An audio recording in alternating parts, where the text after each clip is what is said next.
Okay, Bismillah. Welcome to another episode or another session of Lisān Lab, or what I like to think of lately as like a semiotic laboratory. I think that's what I said last time. Semiotics being like the study of how meaning is made, and it being a laboratory because this whole idea really is a bit of an experiment for me, and I think for the community as well.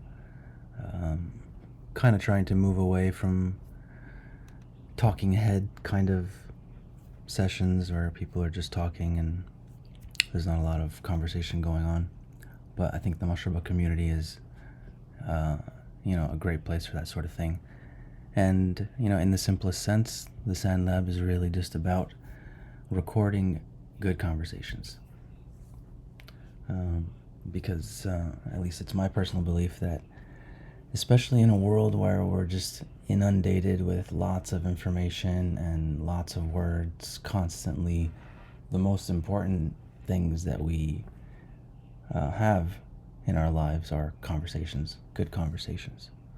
And you can really kind of think of the Quran, I think, in a lot of ways as a conversation, between the Creator and the creation, between Allah and His Messenger, and language itself, really, in a way, is kind of a conversation, right? It's the best record that we have of human history and the evolution or the progress of human thought and the human condition in general, and just how we think. So that's always the main motivation behind these sessions. And thank you to everybody that participates, small or large groups. Either way, conversation is the most important part. So this root, or this word, is this name of Allah rather, is interesting for a lot of different reasons. And I wish we had some native Arabic speakers to kind of confirm some of the ideas and meanings. Hi, I am actually I am Egyptian. I speak Arabic. Oh, Yeah. أهلا وسهلا هبة. Hi. Uh, I'm يعني learning to be better in my Arabic, the Quranic Arabic. It's getting better, but yes, I'm here. If I find something, and I'm here. Oh yeah, well no, I'm sure your perspective will be very valuable. I mean, I am a native Arabic Egyptian speaker Oh, as well, great. but I'm American, so that's the difference. I was born in America, so I didn't grow up with the lahja, right? The lahjat, yeah. So I mean, I speak it pretty well. I can understand, maybe 90% of the Quran. I'm better actually with classical Arabic and Fusha than I am with like the darga, اللغة darga, like the way they speak in the when I go and visit like family in Egypt, and they can tell I'm American. The people in the street, they can tell. Thanks. For me, it's the inverse. I'm trying to learn the proper Arabic, and I have Yeah. Well, yeah. Alhamdulillah. That's why different, diverse perspectives are very important. yeah, definitely. To open us our perspective even more. It's great. Alhamdulillah. Alhamdulillah. Yeah. So before we get into the meanings of al-Jabbar, we started doing the form. I think before we did the root, like first couple of sessions, we looked at the root first, and then we looked at the form. But I think maybe it's better to start with the form. We can see as sessions go on. I think the last couple of sessions we started with the form. So the form again is another intensive form, or sighat al-mubalagha, right, or hyperbole, if you want a technical linguistic term. It's the form of exaggeration, and it's one of the more common forms of exaggeration. Rahim, for example, was one form of exaggeration, or intensity. We could say Rahim is somebody who is merciful, right? But Rahim is somebody, that's his quality. He's always merciful. And then maybe we can look at the list again. It'll help me remember. And then we did Quddus. That's another intensive form, but it's a very rare intensive form. And then we had a session where we did Mu'min and Muhaymin, right? Because Muhaymin is also the intensive form of Mu'min, right? Mu'min is Muf'il, right? And then Muhaymin is actually Mufa'il, right? So that's the intensive form of Muf'il. And then Aziz we did is like Rahim. So for Jabbar, it's the pattern is Fa'al, which is also in the Quran. You know, Allah says Fa'alun lima yurid, and Fi'al means Fa'ala yaf'alu. That means to do something. It's just the basic verb that we use to explain the different morphological patterns that we see in words. That's the grammatical tradition of the Arabs, is to use that verb. If I hadn't explained that before, or if anybody is unaware, that's what we mean when we use that verb a lot. So fa'ala is the base form, to do, and then fa'ala with the doubling of that middle letter, that's the intensive form. So we find this very often in the 99 names of Allah, because the 99 names of Allah, or the Asma wa Sifat of Allah, right? They describe the most extreme cases of ideas and concepts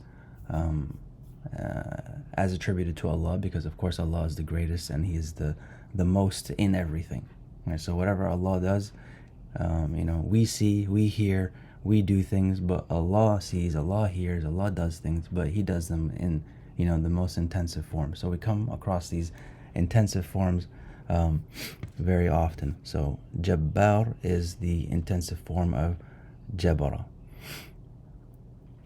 And I think that's all we really need to say about the morphology. I'll list some references and some resources in the chat for anybody that wants to kind of get better at Arabic morphology, so we can see all of the different intensive forms that we looked at so far. So now, looking at the meaning, does anybody have any thoughts that they want to share? Hiba, I'm curious. The first time I ever heard Jabbar, I think I'm sure I heard it in the Quran as I was younger, but I do remember distinctly hearing it from the famous Abdul Halim song, right? And that's the song that I shared in the group chat. And it's a very dramatic opening. I'm not sure if anybody listened to it, but it starts off with a very very dramatic symphony, and then it starts off with a very the singer Abdul Halim, very famous Egyptian singer from the 60s and 70s. He starts off by saying Jabbar, and he says it he just in an almost operatic kind of way, kind of screams it, even, right? And this, with a very long breath. right, with a very long Jabbar, and then he just, and it's very iconic, Egyptian song. And I remember when I first heard it, and I asked my mom, I was like, wait, what does that mean? Isn't that a name of Allah, whatever? And then she explained to me the meaning. So it's used often, I think, in colloquial Egyptian, right? I don't hear it too often, but you do hear it, and usually it's used in the sense of it's a negative sense, right? All right, Hiba? Yes. Yeah. Yes, it's actually one of the root verb of Arabic words that are misunderstood. Mm-hmm. When it Yes. comes to the local, it's completely different than what's the true meaning from the Quran or the Lisān Arabic. And but at the same time, the weird part is there is a contradiction, because there is a well-known also colloquial phrase that we always say in Egypt. It is Jabr al-Khawatir, which it's a very positive. It's completely different than the meaning that we usually use in this person is Jabbar, as defining somebody in a negative way, being vengeful or something. But actually it means the mender of a broken something, like Jabr the Jibir the cast. Right. You have a broken leg. So it's completely different. sometimes they do use it positively, but they do not connect the words together.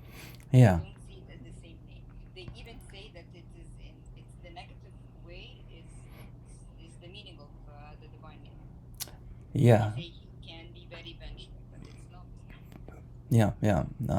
No, mashallah, thank you for that. Yeah, I yeah. There's a lot of different meanings here. We can kind of expand the root just to get an idea. Some of these English words are not appearing for some reason. That's interesting. But you can see here, there's a lot of different words that come from this root. Not sure why the English translation is not working, but at the very least, you can see there's a lot of different words. And Eva touched on some of the ideas there. I would say actually that there is a positive aspect to it, and there is both a negative aspect to it.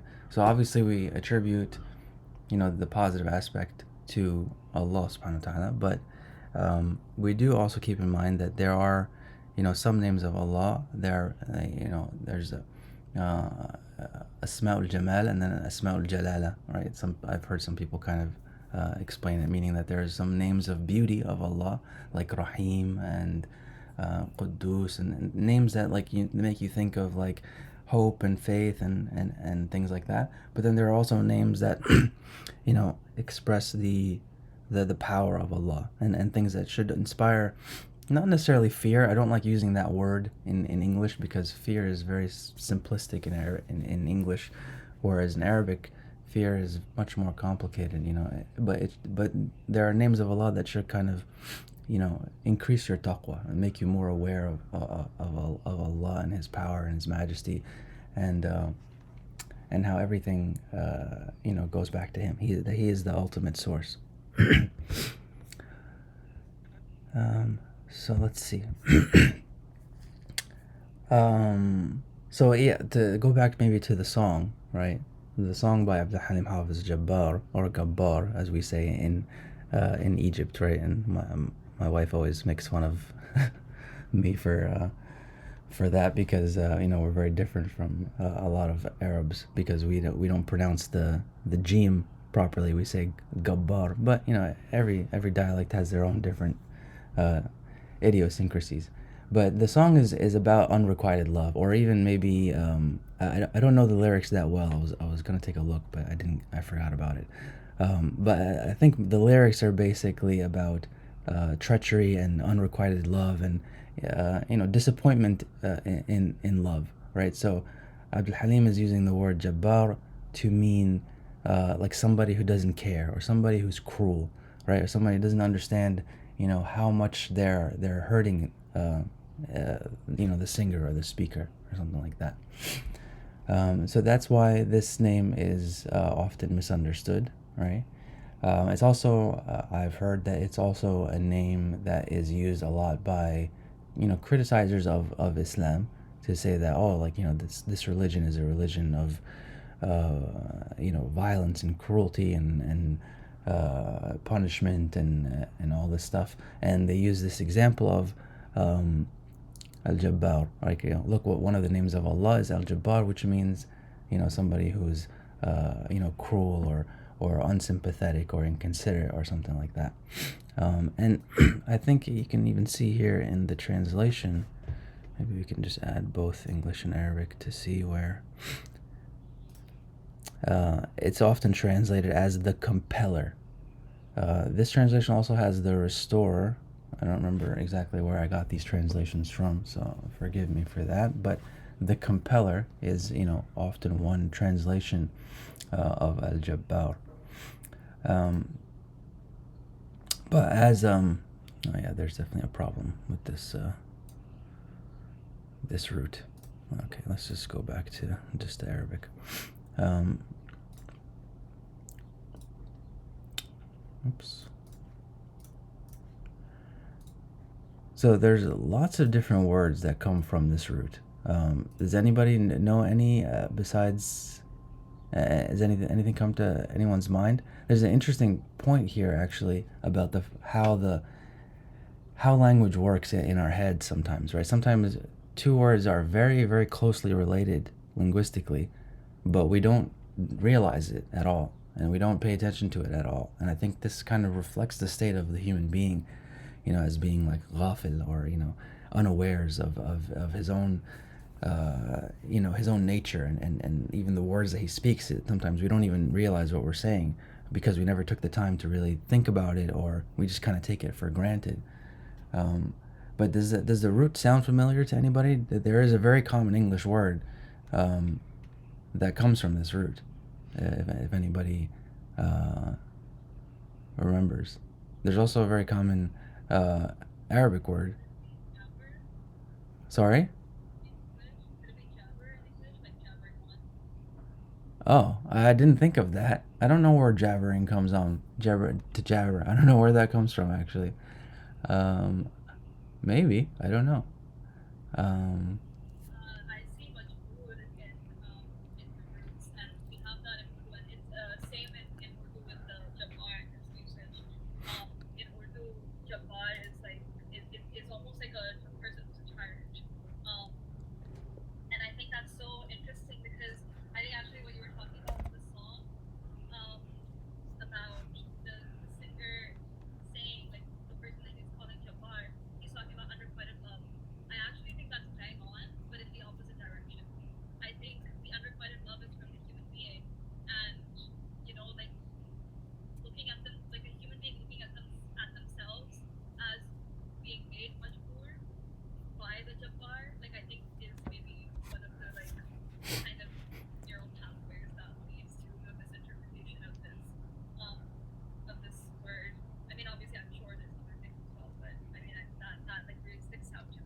Wait, that's sorry. Go ahead. No, I just wanted you to explain a bit more. Can you explain what majbur means in Urdu? I didn't know that. I didn't even know what it meant in English.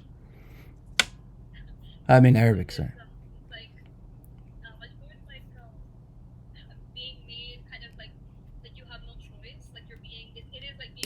Oh, I see. Okay.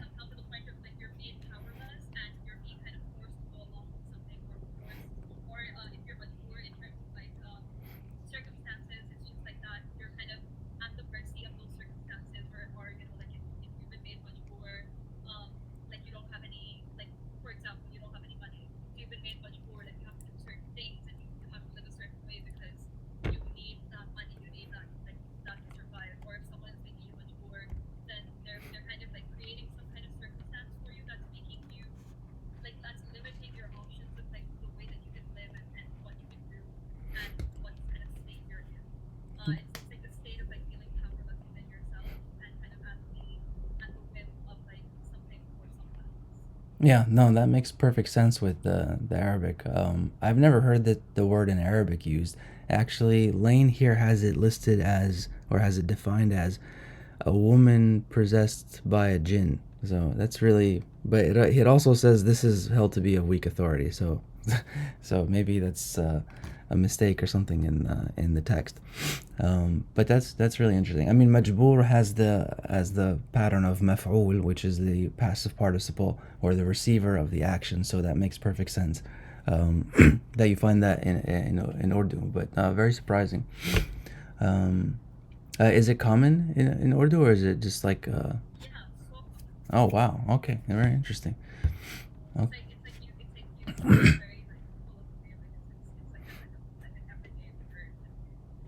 Oh wow, Subhanallah. It's the same in Arabic. Oh, you hear majbur in Arabic? But I don't remember. Yeah, it's the same. Yeah, it says, yeah, I know, like uh, it's exactly she described it, but I'm like, sorry, didn't catch the name. But it's more of like being forced into something because of the circumstances. Oh, okay. Yeah, I didn't. But it's also, again, like you said, it's only taking one side of the word, which is the negative side. Like everything has both sides, the duality of it, but they keep using it from this angle, while rarely going to use it from the, like the companion. There is something I'm trying to search for it to show you from the old Arabic lexicon. It does say it's like the compiler or the amender. Yeah. No, we'll get to the base meaning in a bit, inshallah. But so yeah, majbur comes from or majbur is in Urdu and Arabic. Very very cool. I didn't know that. The word I was looking for Actually, it was algebra. Algebra comes from jabr, right? So and the idea there is very close to what you're trying to get to, Hiba, about things coming together. And we'll go to that in a minute. But some other interesting words are like Jibril. Jibril comes from this root as well.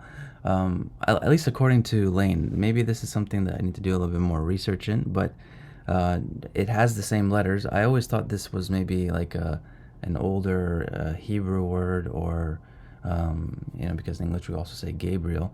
But by all accounts, it makes sense that it comes from this root, because those are the letters there.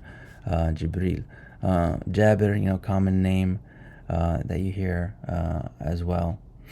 But yeah, algebra comes from this root, and then also, as Hiba has been pointing out, the main root here. Also, if I didn't mention this before, if you do ever use this app, you the size of the dots here, or the nodes, indicates how much how large the definition is in the database.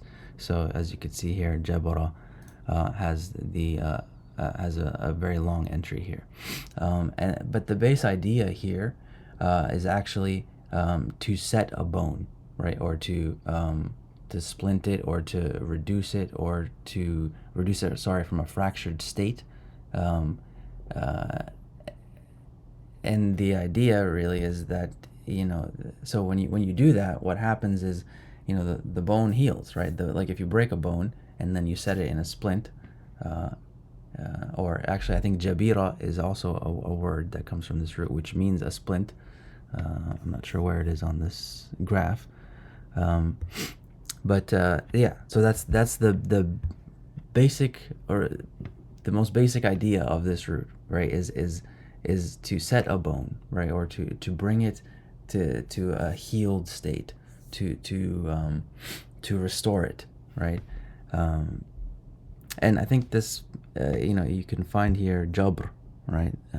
And this is in Lane translated as computation, right, or the addition of something for the purpose of reparation, is what he says here. But we have from it algebra, which is a combination of I don't know how to define algebra exactly, but I'm sure we're all familiar to some degree of there's some kind of addition that's happening in algebra, right? Things are coming together in algebra, so that idea is present here as well. So we have all these ideas of like somebody who's cruel, somebody who is even vengeful,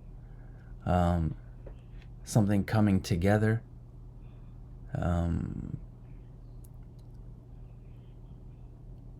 and addition, restoring a bone. So any thoughts on how all these ideas tie together and how they relate to Allah subhanahu wa ta'ala, and this name of Allah? Or actually, one thing we should add is that in the Quran, so like I said, this word is used a lot by like criticizers of Islam, to say like, oh, this is how Islam portrays their God. But if you look at the Quran, Ar-Rahman Ar-Rahim, the most merciful of all time and space, and however you want to translate that appears in the Quran over 200 times or something like that. I forget the exact number. Whereas Al-Jabbar, it only happens once. It only appears once in the one ayah in Surah Al-Hashr, where you have, I think, nine of the names of Allah are mentioned in that surah, or something like that. So it only appears once in the Quran. However, the root of or other words from that Jabbar does appear in the Quran more than that, right? So it does appear in the Quran, but not as a name of Allah. And whenever it's referred to, as you can see here on the screen, whenever it is used in the Quran, not referring to Allah, there's only the one case where it's referring to Allah. In all the other cases, it does have that negative sense, right? It does have the sense of somebody who's cruel or tyrant, or somebody who does something without any care or any care about the consequences, right? What's a good example here? وإذا بطشتم جبارين, right? So this is talking about, I forget who it's talking about, but it's talking about disbelievers or kuffar of some sort, and how they, you know, they go to war. Excuse me. They go to war, or or invade, or attack people, and they do it in this way, jabbarin, right? In this way of, like, without care whatsoever about the consequences. So it may be problematic for somebody, or for some people, to see this name associated with Allah subhanahu wa ta'ala. But I think when you have faith in Allah, and you trust in Allah, and I'd love to hear everyone's thoughts about this, but you know that your knowledge or your wisdom does not ever supersede that of Allah, right? And this this becomes a very deep and controversial subject, right? Because it's a very old subject in philosophy, right? They call it the problem of evil, right? Like, how does Allah, how can Allah be all almighty, all merciful, and He allows, the evil that we see in the world, right? And this is a question that, those of faith don't ask, right? Because we know that our knowledge does not supersede the knowledge of Allah. So the way, I reconcile all these meanings and how all these meanings come together, for me, is that, when the way Allah acts, it has no, the creation has no consequence, right? Allah does what He wills, right? And the creation has no say, no effect, no power over Allah subhanahu wa ta'ala. Of course, we can make dua, right? And that's the easiest way to reach Allah subhanahu wa ta'ala. I heard, actually, also, coming to memory, one of the words, jabbar, in the feminine form, jabbara, is used colloquially by some Arabs. I don't see it here in the graph, but I heard this once in a lecture, where it's used to describe a palm tree that's very, very tall, right? Because the palm tree being so tall makes it very hard to reach, right? You can't reach the fruits of the tree, so they call it jabbara. So in this sense is also kind of true to Allah. There's no way that we could reach Allah and affect Him in any way, right? We can reach Allah through dua, right? We can reach Allah through worship and ibadah and acts of worship, but we can't reach Allah in a way where we can affect His decision making or compel Him in any way. So in this way, Allah does whatever He wants, right? And I think this is best captured in Surat, I forget the name of the surah, but it's the surah where Allah says, فَعَالٌ لِمَا يُرِيد, right? He is the one who does whatever He wants, and the intensive form is used there. He's not just the doer of whatever He wants, He's the intensive doer of whatever He wants. Okay, I was rambling for a bit, and I think I see some hands raised, so please, whoever wants to speak.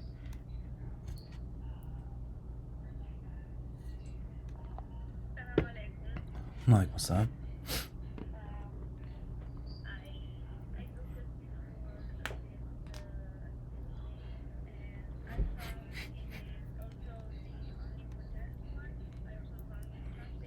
Mm-hmm.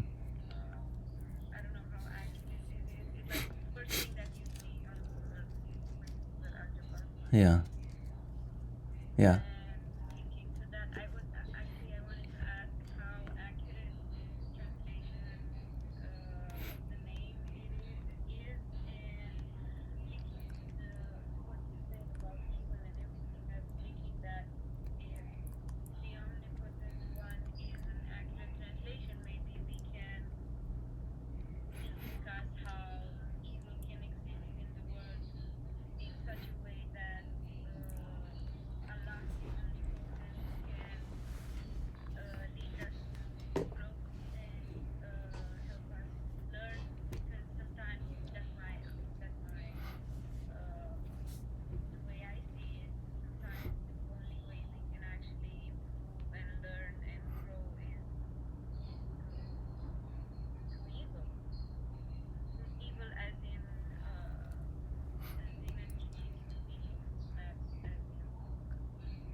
Right, right.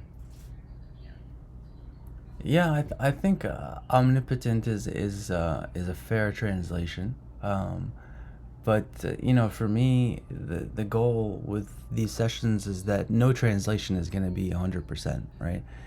The compeller, the restorer, the omnipotent, all of these are true, right?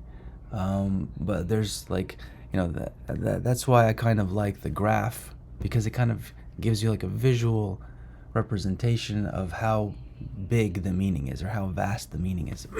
Sometimes the graph is not that useful because if there's too many things on the screen, it's kind of hard to see, and you can filter it a little bit.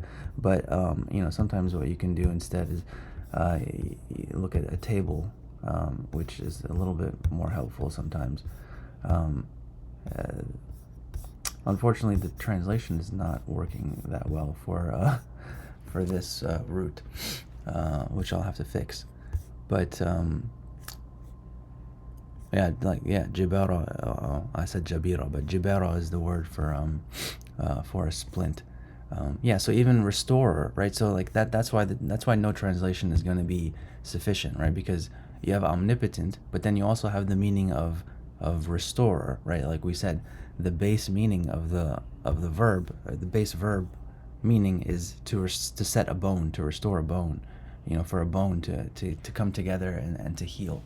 Yeah, I think this also kind of hints at the Arab mind a little bit, because like you can kind of try and imagine the first person that ever broke their bone, right? And how it was healed, and how like fascinating that must have been, for them to see the bone like broken and then see it come back together, right? It must have been like magic, for them, right?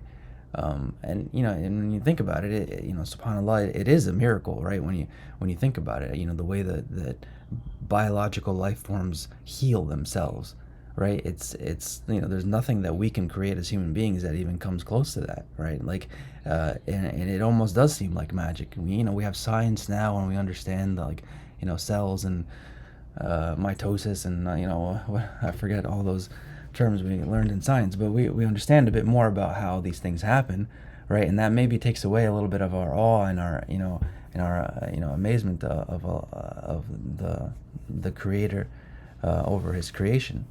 But uh,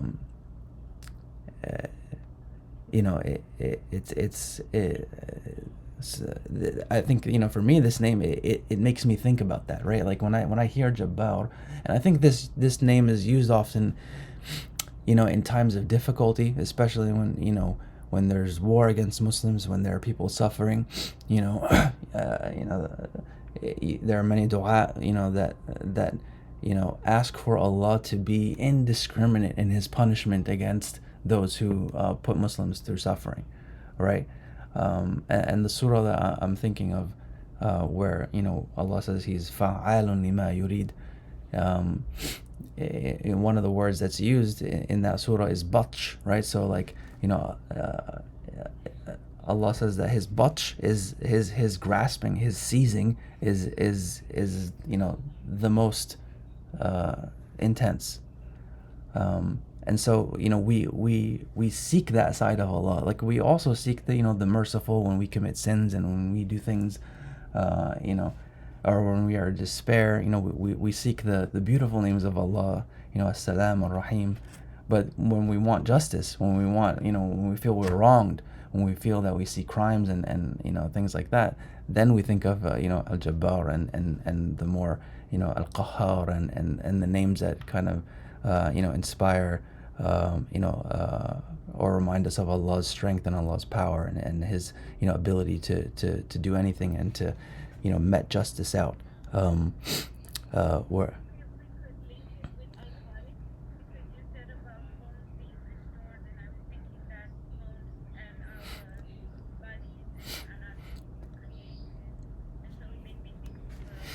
yeah, yeah.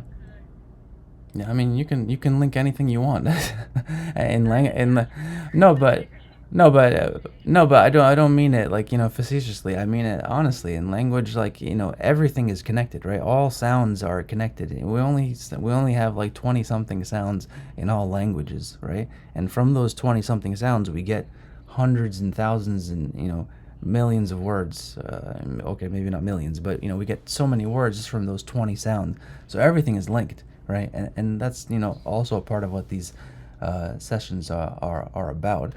Um, I don't go too much into the meaning of letters in these sessions because we'll go on forever. But the j sound in Arabic, it always has this sound, always has this sense of like power, right? And like um, intensity for me. Um, and whenever I think of Jabbar, honestly, I in my mind I kind of imagine bones fusing together. Like bones, just like Allah willing the even the most microscopic like cells to come together and fuse together and restore. That's kind of that's where my imagination goes when I think of Jabbar. Um, yeah, I think it's profound, right? Because it's a name that's very misunderstood. And then when I looked at the root, I don't know, however many years ago, and I saw, oh, setting a bone. I was like, wow, that's just like, you know it seems like they're completely two different ideas, but when you think about it, it's the power of language to take two vastly separate kind of ideas and bring them together. And so yeah, I definitely think you can link it to al khaliq. I don't think we'll get to that word. Of course, yeah, of course. I always thought that Jabbar it has this sense of time, step by step, because it's a matter, something that is getting fused together. Mm. But something I have this also this image of a broken bone and how when it comes together, it's too something too strong. Both of them coming together with they start to buy time to fuse and create this new build up and becoming one.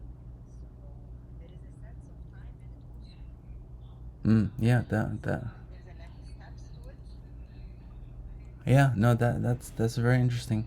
um like I said, the Jim sound always has a sense of like power and might. And then when you said that right now, it just made me think of Jebel, right? So you have Jeb, almost the same exact. There's only one letter difference there, and Jebel means mountain in Arabic. This is another feature of this app that's kind of cool, is that you can search for partial roots. So, like, say you wanted to see all of the roots that start with Jeb, Ja, and Ba, the same way we have Jabbar, and you'll find that there is often um, a kind of relationship between these sorts of roots here. So you have Jabr here, compeller, and then Jebel. I think there's something wrong with anything that starts with Jim in this app, unfortunately. So I'll have to try and fix that. But Jebel is another one here that kind of reminds me of might and power, because obviously it means a mountain. The other thing I was going to say, I think there's a hand raised though. So, Maham, did you want to say something, Maham?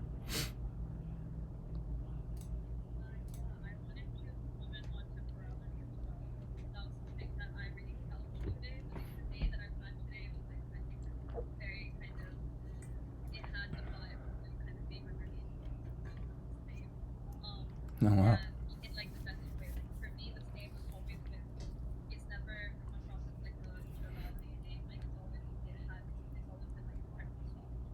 Oh, wow. Okay.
MashaAllah, that's very beautiful. Thank you for that. Lots of thoughts from that, but I think there's some other people that had some thoughts as well.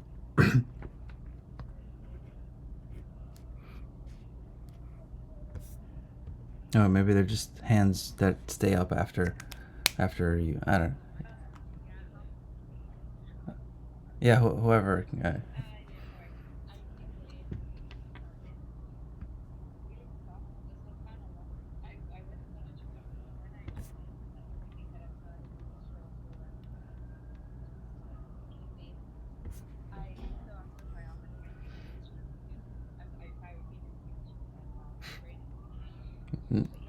No worries.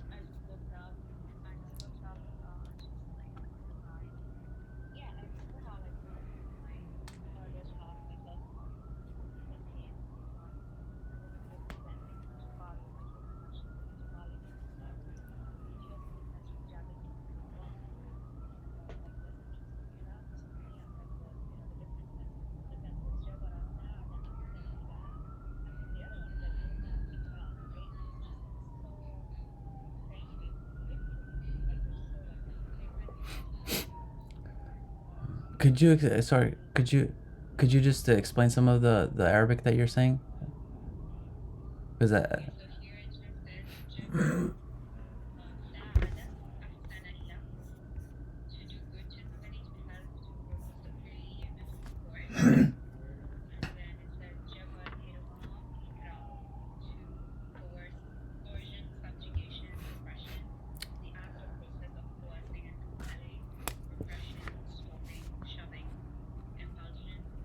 Oh, okay, right. So it's one of those words that has opposite meanings, right? You reminded me. Yeah, you reminded me of.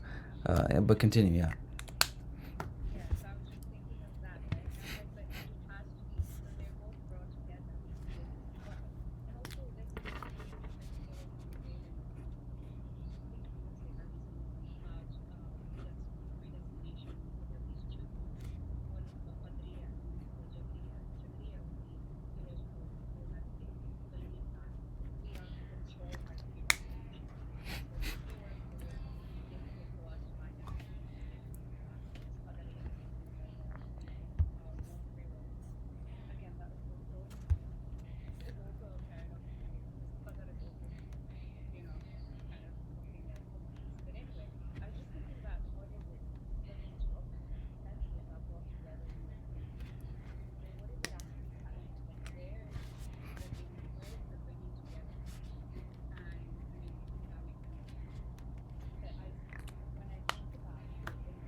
Hmm.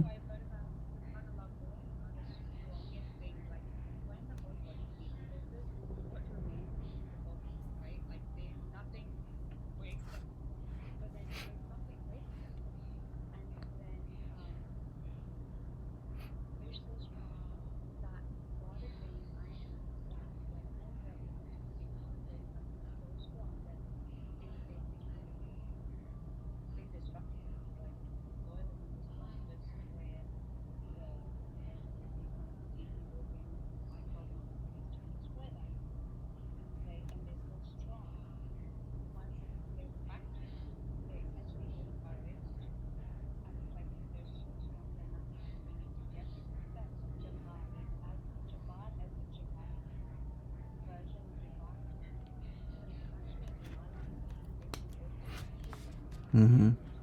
Yeah.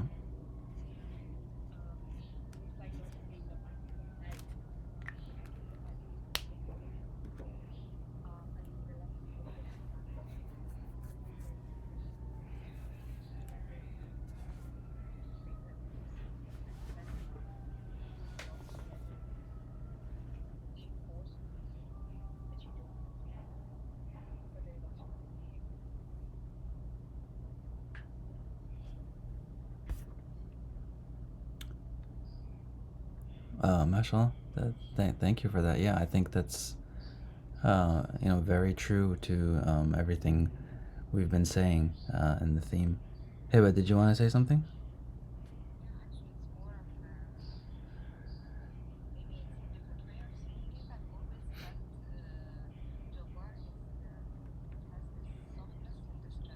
Yeah. it's like a blessing. So yes, something which was very strong that was broken, but yes, when you mend such a broken, strong something, it gives you lots of happiness. It gives lots of like stress goes away. So I think it's like an addition of just what Ham was saying in a good way. Also, sorry,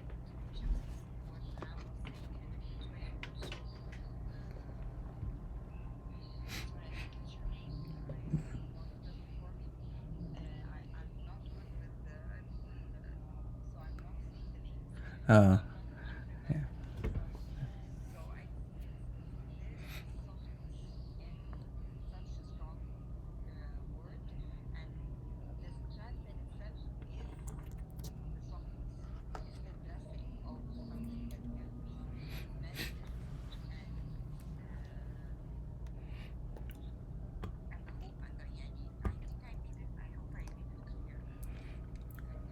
no, I think it's a, A little bit. yeah. No, I think maybe because we're Egyptian, we have maybe a little bit of the same kind of sense for it. Because like, I think for me it is also a Jamali name. It is a beautiful name because I think of like the bones fusing, like I said.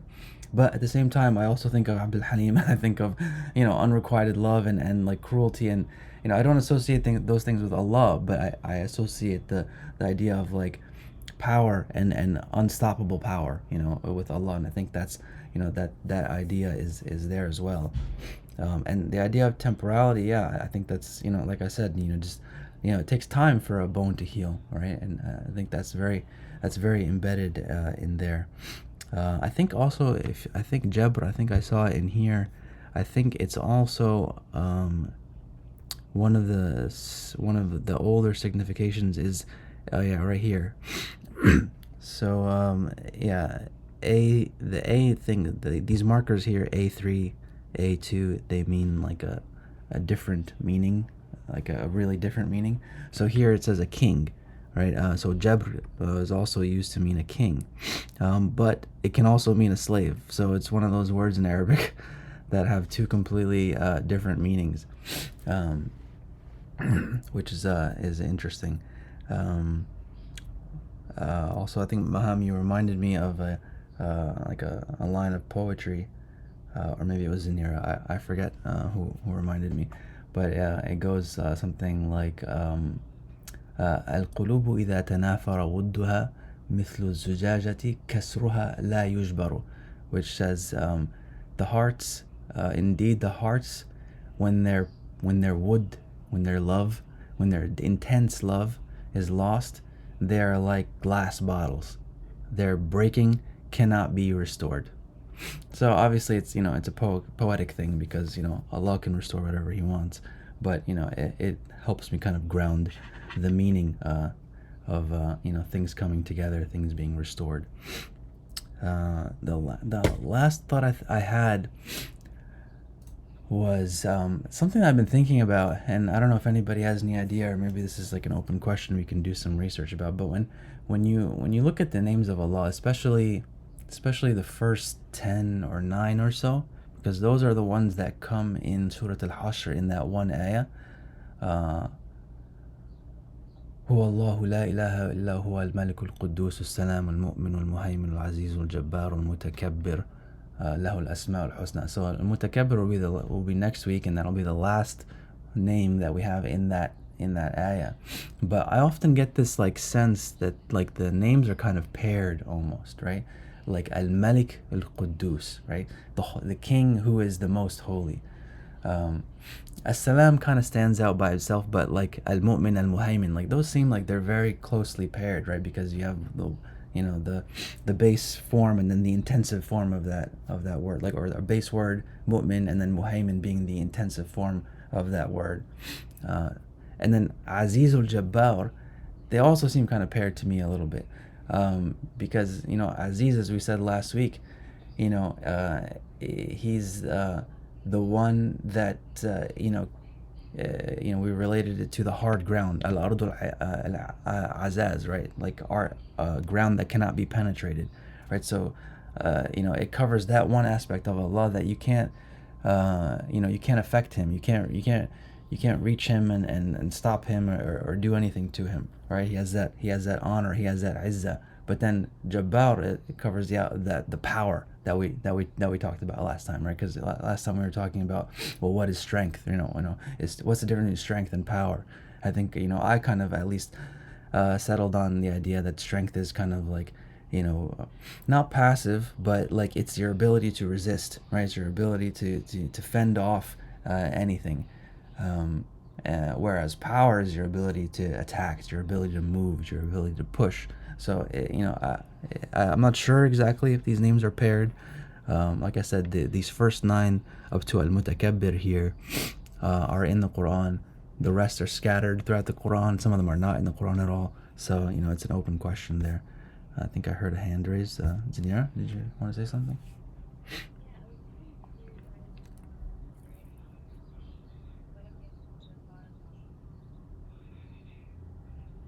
Yeah, I think that's in the description of Isa, isn't it? Or Zakaria? Yeah. Uh,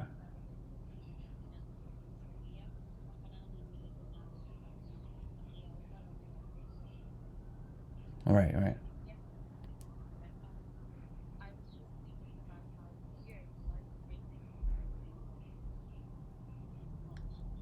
Yeah, right.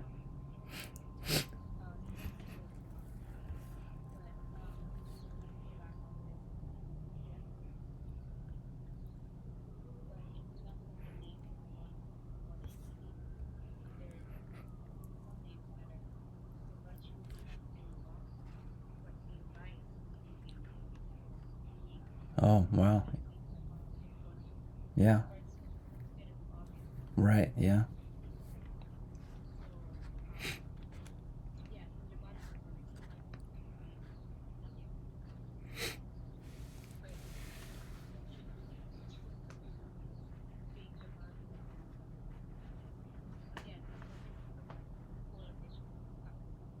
Sorry?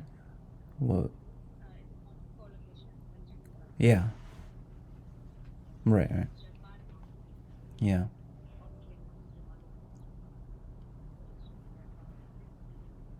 yeah.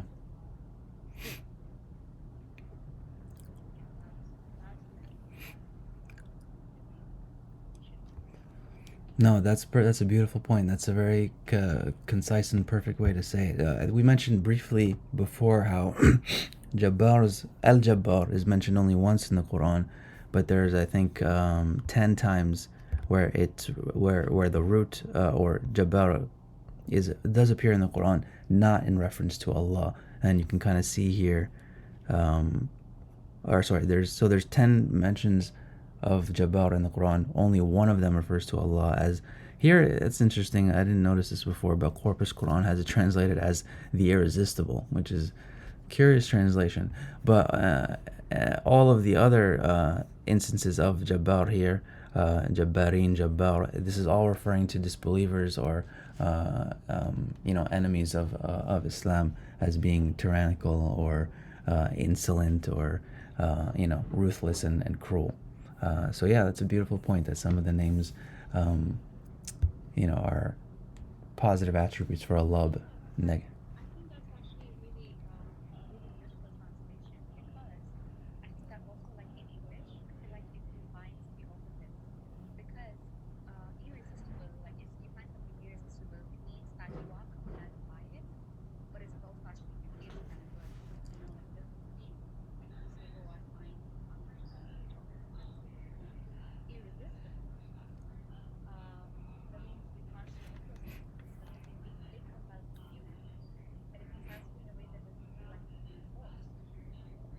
mm,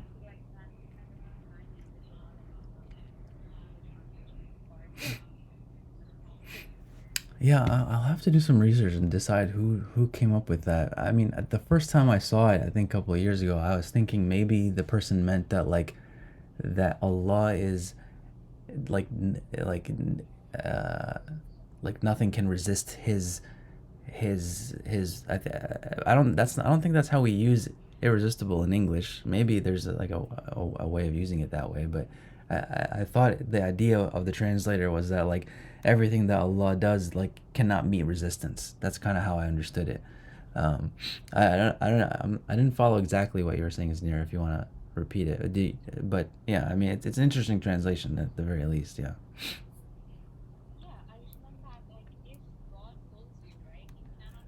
Right. Right. Okay. Yeah. So same idea. Yeah. Yeah. Right. Yeah. Okay. Yeah.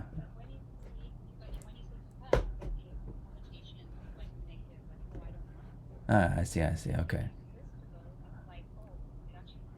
Yeah, yeah. Okay, that makes sense. Yeah, that makes sense. I feel like we don't really use that word in English that way, but I guess it does have that meaning, right? Like usually when we say irresistible in English, it's like, oh, I love this thing so much, and I just like I can't have enough of it, you know. But I guess it can also have the meaning that you're saying that like you're just drawn to it, and there's nothing you can do about it. Yeah, mashallah, that's beautiful. Yeah, of course.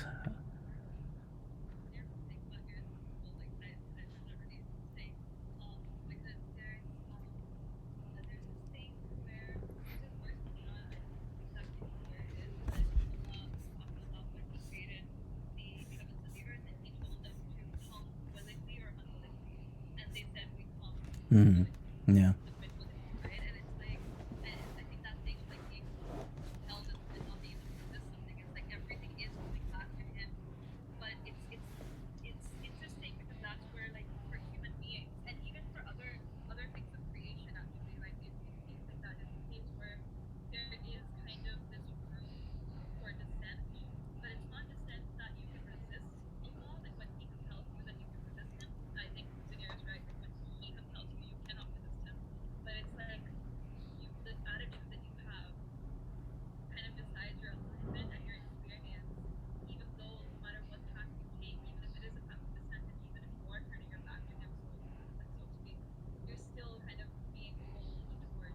Right.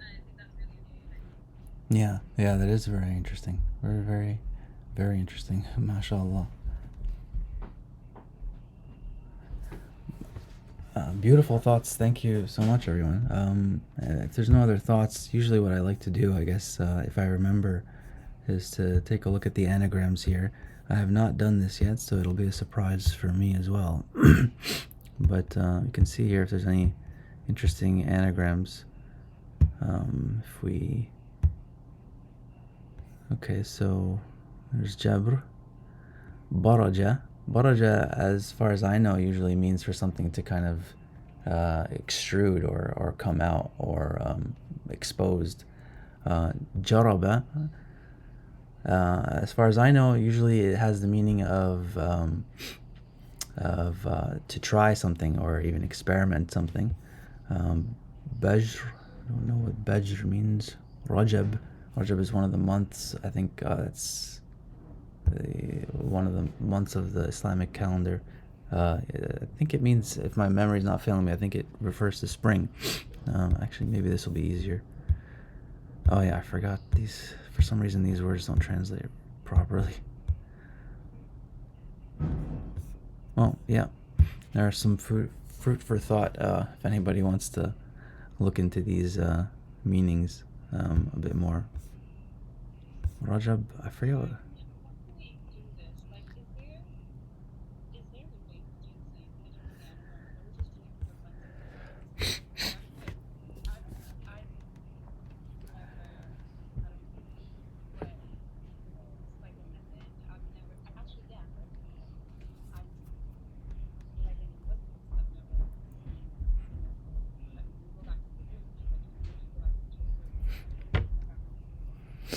Uh,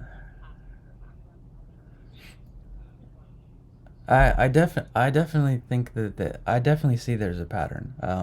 So this is actually a full anagram, right? So if you take any three letters, you get a possible six permutations, or six orders, six different ways that you can, you know, combine and order three different letters.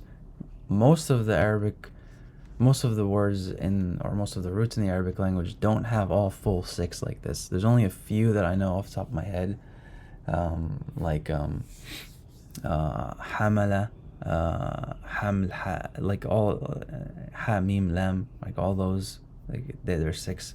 And I've definitely seen some relationship. Some of them are very beautiful. I think I mentioned last week my favorite one is the one for ilm, right? So if you take ilm, which is ayn, lam, mim, right? If you flip the last two letters, you get ayn, mim, lam, right? So ilm is knowledge, ayn, mim, lam is amal, which is action. So I think there's a very clear, relationship there. And then if you flip the letters around again, you also get lam, right? Lama means to shine, right? And it's also used, like you can say like alma, right? And it can also mean to signal, right? So like you can like shine something from far away. And I think this is like used, I've heard it used like in reference to like battles or something, right? Like alma alana min ba'id, right? So like he signaled to us by shining something from far away. So for me, I mean, maybe it's a bit of a stretch, but I think stretching is a very interesting metaphor that happens in language, because we say like in English that's a stretch, but like metaphor is literally stretching meaning, right? Like that's kind of the idea. At this level of language, when we're just looking at sounds and manipulating sounds, I don't think you can call it metaphor anymore, because it's not metaphor. It's something, more bigger than metaphor. So I definitely think that there's a connection there, but it's controversial. Number one, it's different than any kind of like you said, there's no linguistic or like methodology or standard way of approaching this kind of thing. The very, very first Arabic dictionary, I'm not sure if you're aware, or lexicon, Kitab al-Ain. My brain is blanking. I can't remember the author, but he organized the dictionary in this way, right? So like, it's not very intuitive, and I think that's why it's confusing for people. And obviously, it's like even, it's confusing even for me or for somebody that messes around with this. Like it's hard to kind of jumble the letters in your head. But he organized the dictionary in this way. So like he would take a word like like jabara, and I think because the jim. He might have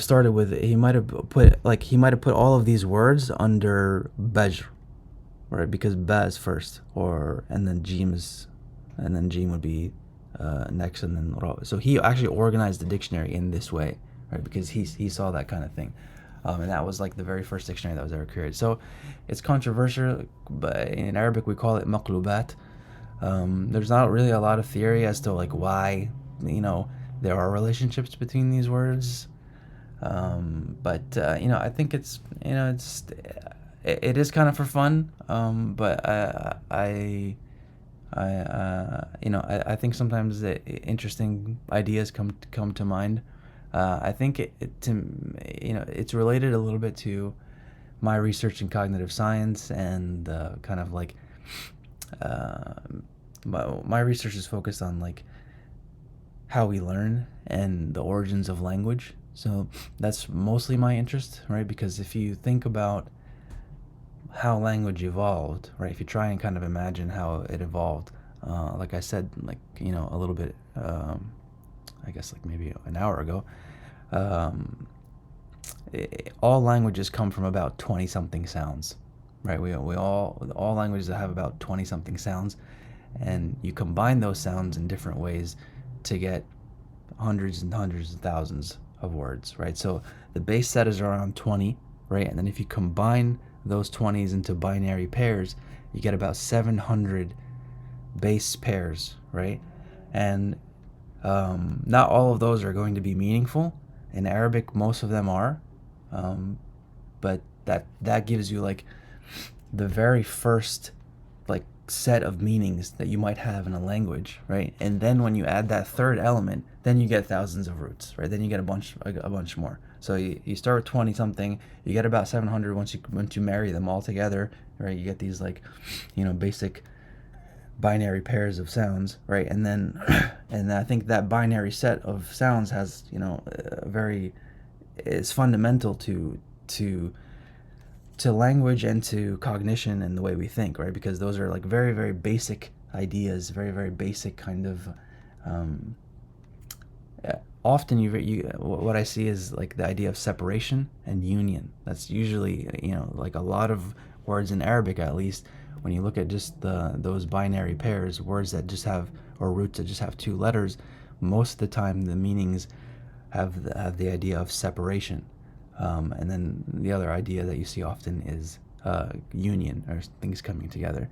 And really, I think you can reduce all meaning, right? Any word that you can think of, you can probably reduce it to union or separation. And then when you add that third element, when you add a third letter, then you get thousands of roots, and then that's how languages kind of expand. So that's kind of the working theory that I have in my research, and um, I hope that sort of answers your questions here. Did somebody else have some? Yeah.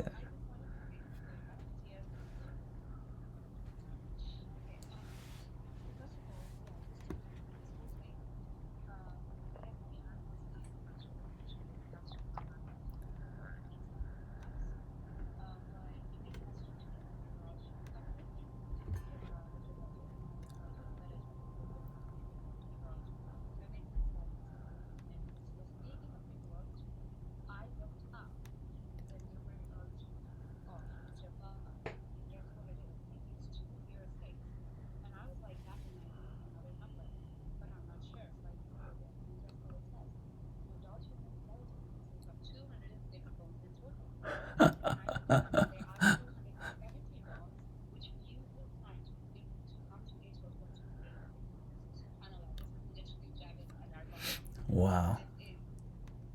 Wow.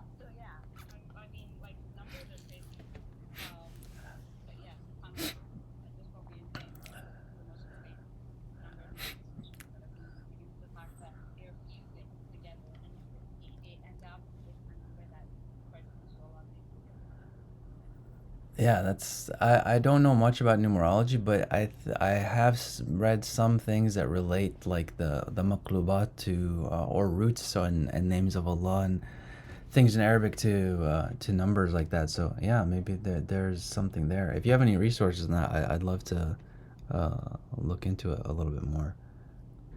Um,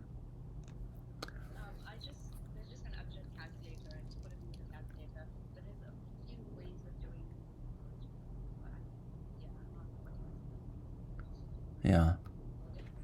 Oh yeah, I didn't. Yeah, I never understood how they came up with the numbers, so that's why I never really like. I never.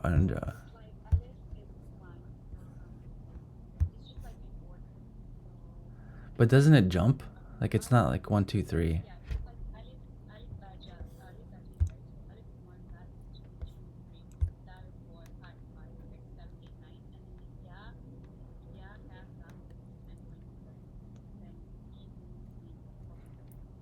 Yeah, I never understood like how they how.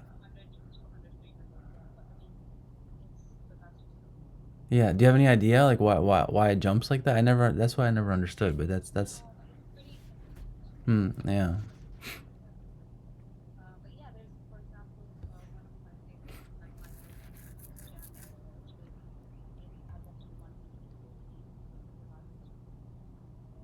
Hmm.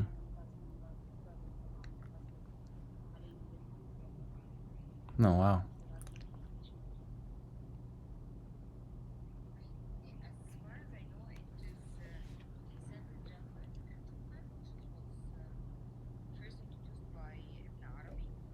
Oh wow. Okay.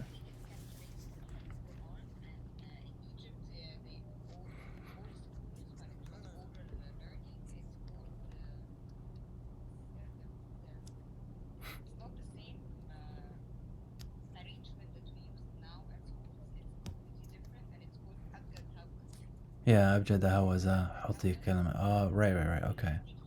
Yeah.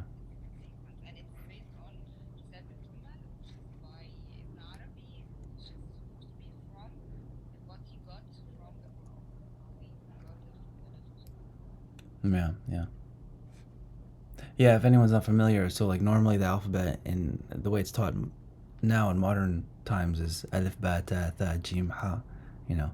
But in I think with the numerology and I think classically it was a different order. So and it starts with abjada. So they have like a little um, song saying kind of thing. Abjada hutti kalaman. I forget exactly, but that's the. It starts with abjada. So that's kind of a interesting thing that I don't know any other language actually where you have two different orderings of the alphabet, which is curious in and of itself. This is another root I think that is really cool for the anagrams.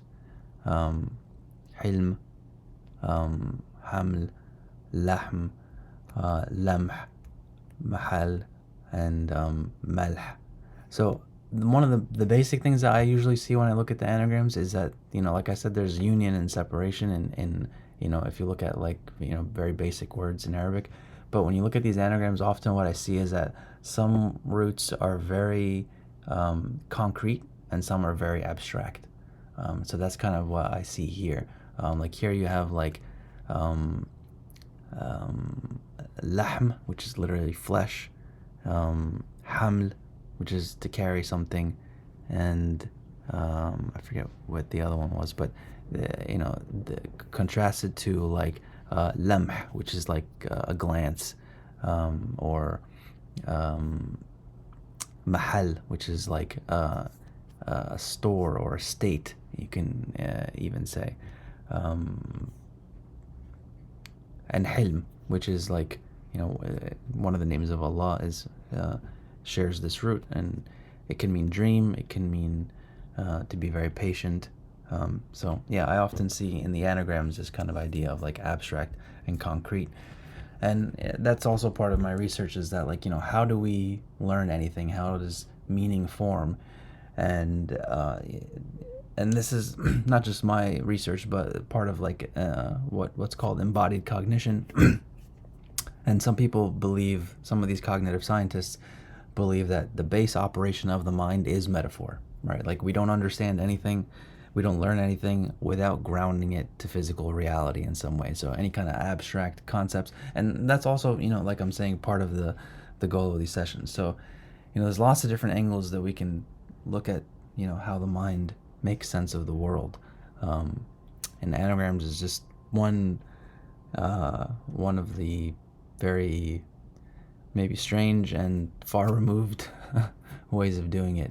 But the goal is always to kind of take the abstract and ground it in physical reality in some way, regardless of what part of language or how we're looking at language.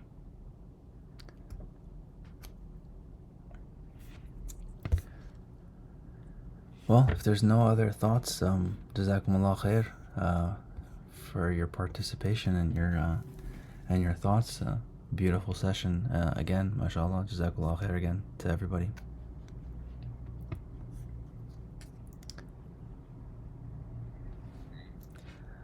Yeah. Okay. Inshallah. Until next time. Inshallah.